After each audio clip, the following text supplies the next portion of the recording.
he does. Please welcome to the stage, LSJ!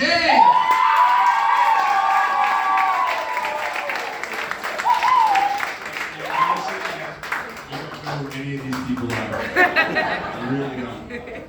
Some of you better laugh because I can get you fired. Some of you don't have to laugh because I can't get you fired. So That's right! do your best here. All right. So my dad and I have always had a complicated relationship.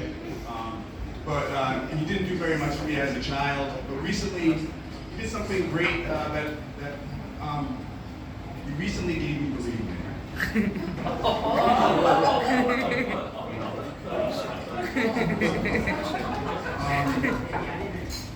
You know, I bet even starving kids in Africa don't eat the crust on the hot pockets.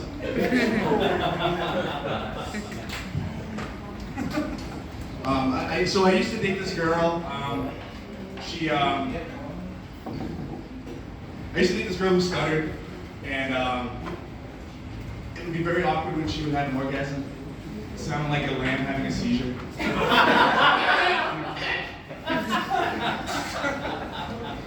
Have you ever been so high, breaking up your weed with fingers feels like surgery? So a friend of mine, he gave me this weed that's called blonde hash, and he's like, do not smoke this unless you have nothing going on. Like literally, you just gotta be home, chilling, doing nothing. I was like, all right, dude, I got you. I'm cool. All right. So I brought it home. I waited. The next morning, next night, on my wake day session, I got so high, I put eye drops in before I called out to work. Don't worry, Steve. It wasn't Winter.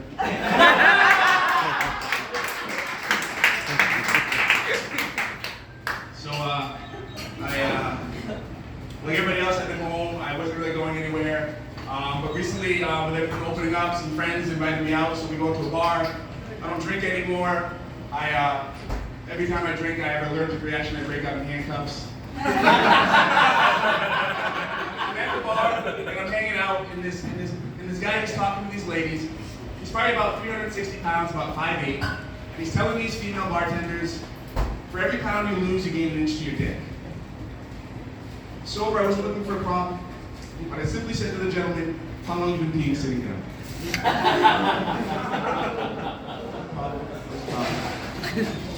So we decided to leave the bar and we head over to a strip club, and I decided to get a lap dance. And while I was talking to Star, I decided to tell her that I quit Harvard Law School because I didn't want her to feel like the only one who made poor life choices.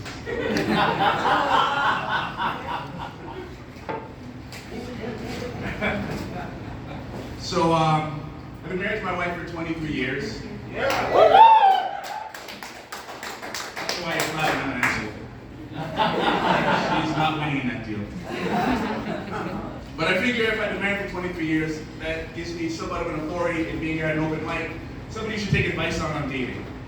So I figured I'd come up with a little list here on some good ideas or some thoughts that I had here.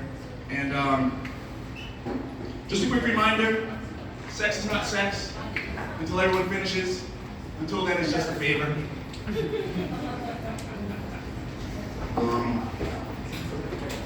Just a quick reminder, everyone, and I mean everyone, is single if you try hard enough. All right, here's a little misogynistic advice for the fellas. Go ugly early, saves you time and money.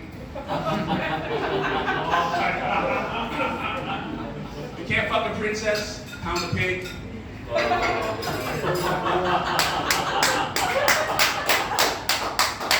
Beauty is only a light switch away.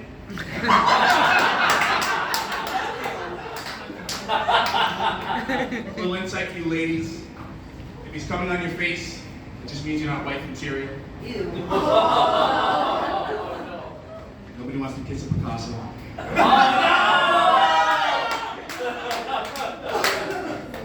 So I recently read an article. It said, and I didn't even actually finish the article. The title said, "Why don't they give passenger planes parachutes?" Have you ever seen Black Friday at Target? There's no way in hell we're getting parachutes on planes. So I was doing a little bit of reading, and this story came up a little while ago. There was a white college tennis player who told his black opponent, "At least I know my dad." Yeah. But I figured if a black guy is playing tennis, he knows his dad.